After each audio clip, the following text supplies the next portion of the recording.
Hello good morning, जय माता दी दोस्तों। आज मेरा दूसरा वीडियो पैथोलॉजी तक पे आ गया है और इस नए सिलसिले में मैं आप सभी का स्वागत करता हूं। पैथोलॉजी तक का दूसरा वीडियो जिसमें आज हम लोग पढ़ेंगे व्हाट इज़ पैथोलॉजी, जो हमने इसके पहले वीडियो में पढ़ा हुआ है। जो लोग नहीं देखे हैं वो प्लीज़ जाके पिछले वाला वीडियो देखें। उसके बाद इसमें हम एक पढ़ेंगे ब्रांच ऑफ पैथोलॉजी। दोनों को आज हम लोग कोशिश करेंगे कि पूरा ख़त्म हो, बट देखते हैं। चलिए हम शुरू करते हैं अपना। हाँ, एक चीज़ और, जो लोग भी चैनल को सब्सक्राइब नहीं किए हैं प्लीज़ सब्सक्राइब बटन को क्लिक करें और लिंक को आगे शेयर करें और नोटिफिकेशन बटन को ज़रूर दबाएं, जिससे हमारी अगली वीडियो जब भी आए तो आपको मिल सके। Thank you. चलिए पैथोलॉजी तक में हम आपका स्वागत करते हैं और शुरुआत करते हैं। पैथोलॉजी क्या है से पैथोलॉजी हमने पहले पढ़ा था, उसी का एक छोटा सा डिफिनीशन हम आज एक अलग से भाषा में देना चाहेंगे कि pathology is considered a vital link between basic science and clinical science. अब इसका मतलब क्या है? Pathology considered a vital link, यानी पैथोलॉजी जोड़ता है किसको किसको? बेसिक साइंस और क्लिनिकल साइंस को। बेसिक साइंस क्या है? सबसे पहले आप लोगों के मन में आएगा कि बेसिक साइंस क्या है। तो बेसिक साइंस बोले तो एनाटॉमी, फिजियोलॉजी, बायोकेमिकल जो होता है, biochemistry, pharmacology, bio bacteriology, mycology, haematology. And clinical sciences जो हुआ internal medicine, surgical medicine, neurology, dermatology.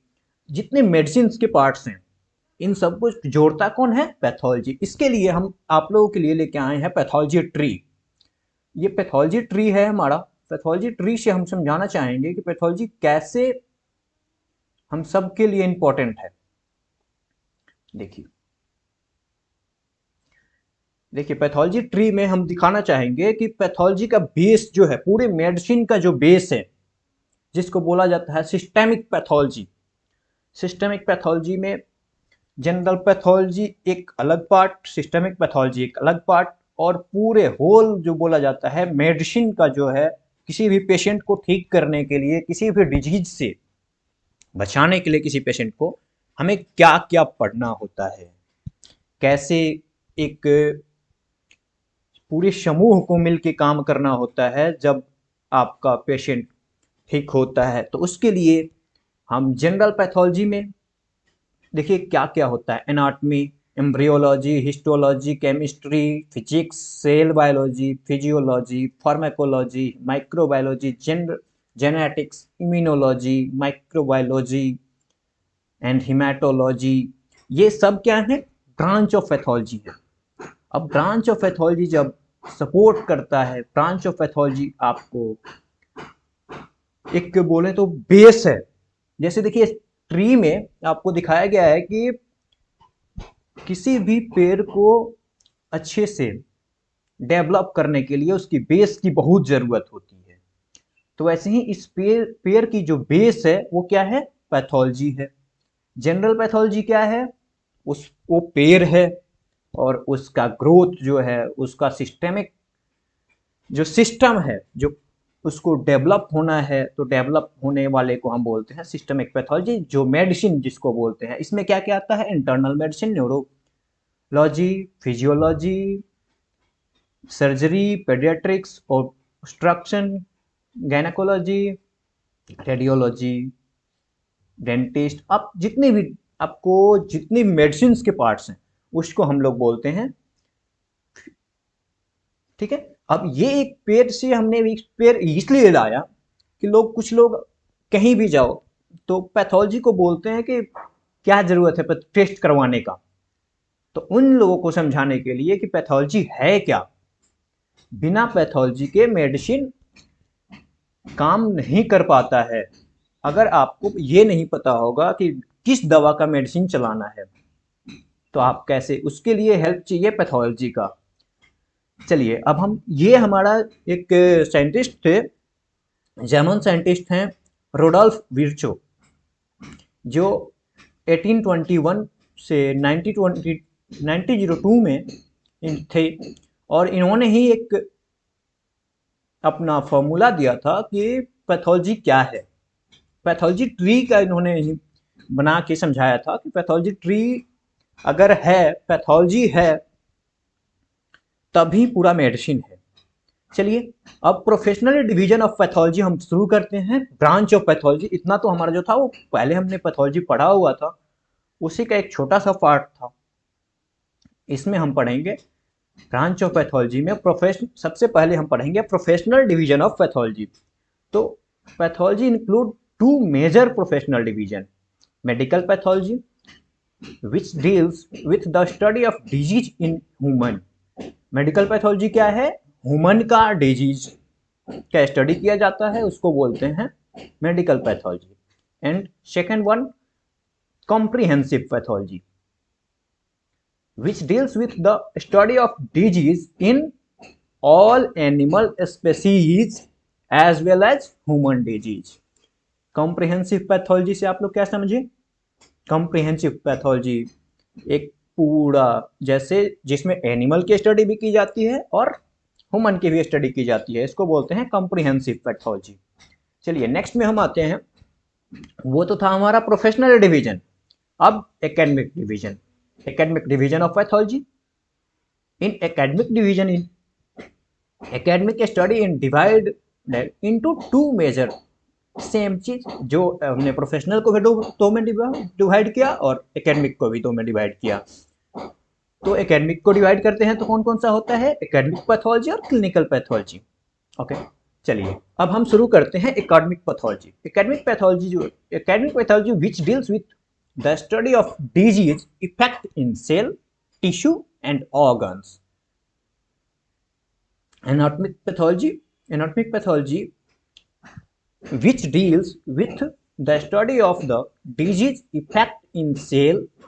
मतलब एनाटॉमिक पैथोलॉजी में हम क्या पढ़ते हैं? तो सेल के डिफेक्शन, क्या डिजीज की वजह से कौन सा सेल इफेक्ट हो रहा है, और सेल इफेक्ट हो रहा है तो कौन सा, और टिश्यू इफेक्ट हो रहा है, कितना टिश्यू इफेक्ट हो रहा है, और उस टिश्यू के इफेक्ट होने से कौन से ऑर्गन पे इफेक्ट हो रहा है, इसको हम पढ़ते हैं एनाटॉमिक पैथोलॉजी में। इसके बाद clinical pathology which deals the study of disease effect in body fluids and secretion. अब देखिए यहाँ पे एक छोटा सा ट्विस्ट है, विच deals with study of disease effect in body fluid and secretion. अब इसमें फ्लूइड क्या होता है, कौन कौन सा फ्लूइड है और कौन सा सेक्रेशन है, कौन सा टिश्यू है, ये पढ़ना, जिसको हम पढ़ेंगे जब पैथोलॉजी में हम आगे पढ़ेंगे सैंपलिंग, तो वहाँ पे हम इसको अच्छे से पढ़ेंगे कि कौन सा फ्लूइड है, कौन सा सेक्रेशन है और कौन सा हमारा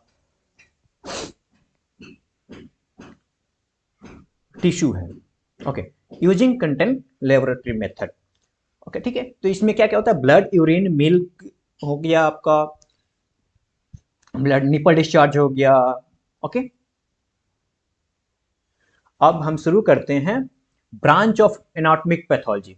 हाँ, इसमें हम लोग को टाइम लगेगा क्योंकि इसमें 12 टाइप्स के ब्रांच होते हैं, मेनली 12 टाइप के ब्रांच हैं, और मैं आज कोशिश करूंगा कि मैक्सिमम हम लोग कोशिश पढ़ें। तो देखते हैं, फर्स्ट शुरू करते हैं general pathology. General pathology which deals with the study of common basic changes in all tissue as a result of disease। मतलब general pathology which deals with the study of common basic changes in all tissue as a result of disease.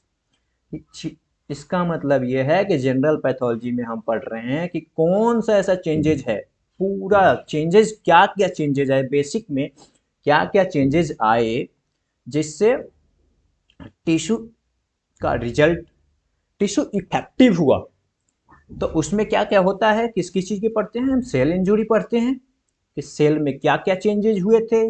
अब tissue में necrosis होता है तो tissue necrosis पढ़ते हैं, inflammation पढ़ते हैं और नियोप्लाज्म पढ़ते हैं।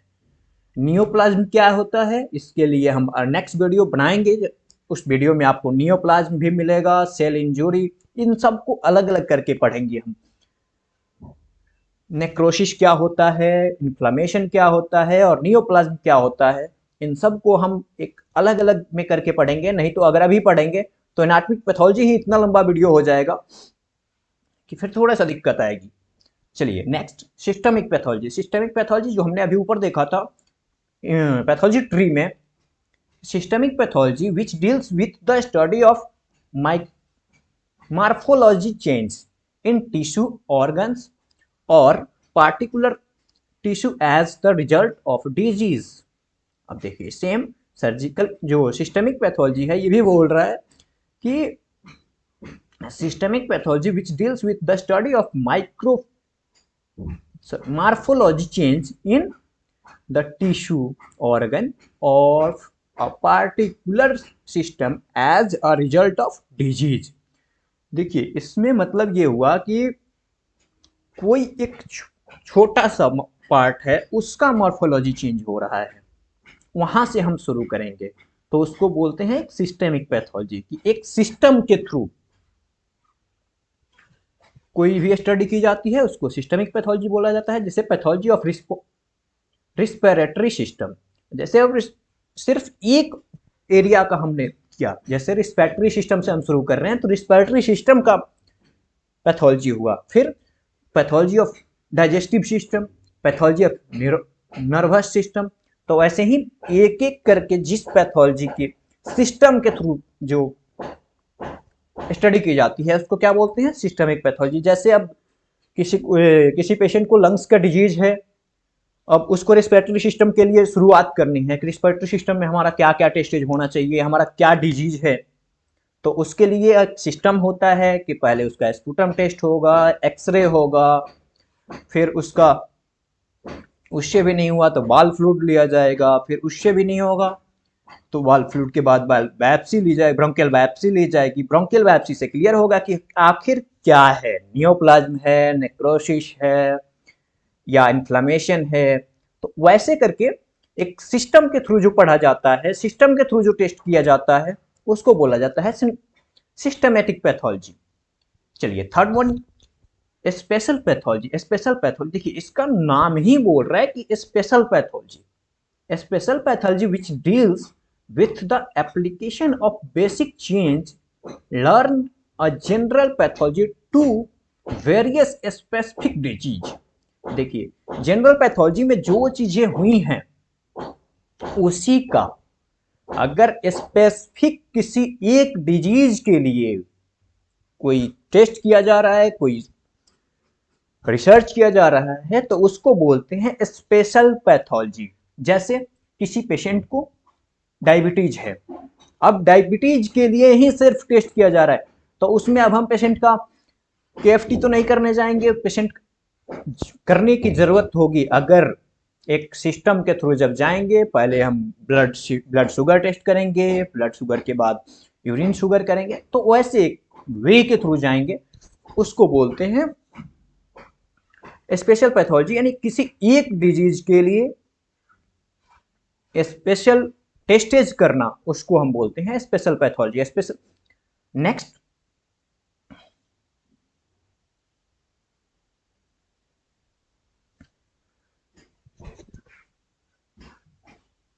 फोर नंबर है डायग्नोस्टिक पैथोलॉजी। देखिए ये फाइनल डायग्नोस्टिक होता है, इसको बोला जाता है कि पैथोलॉजी का एक ऐसा पार्ट जहां पे आप ये नहीं बोल सकते हो कि